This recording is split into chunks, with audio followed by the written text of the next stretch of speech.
Hello everyone, welcome back to the channel. In today's tutorial, I will show you exactly how to create a brand new YouTube channel in 2025 using your computer step by step. So make sure that you stick around till the end of this video so that you don't miss any of the tips on customizing your YouTube channel like a pro. So without further delay, let's get started. First of all, you need to open your web browser and search for youtube.com.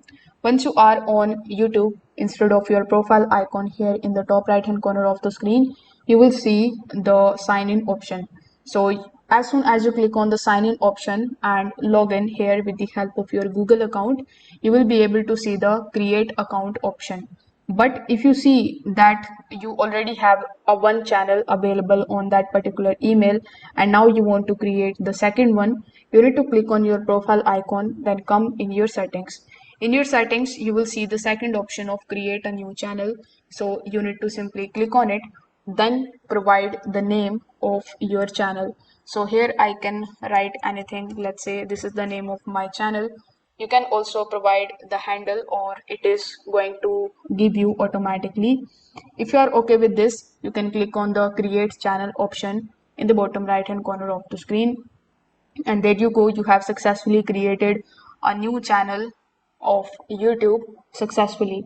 Now once it redirects you here on this page, simply click on the customize channel option, and from here you can change the settings of your channel from the YouTube studio. Like you can upload the banner image, the picture for your channel. If you want to make changes into the name and the handles, you can also do that. Provide the description of your channel, and then click on the publish option in the top right hand corner of the screen. So this way you will be able to create your channel and publish it on YouTube very easily in 2025. If this video helped you out, make sure that you like this video and subscribe to the channel. Thanks for watching.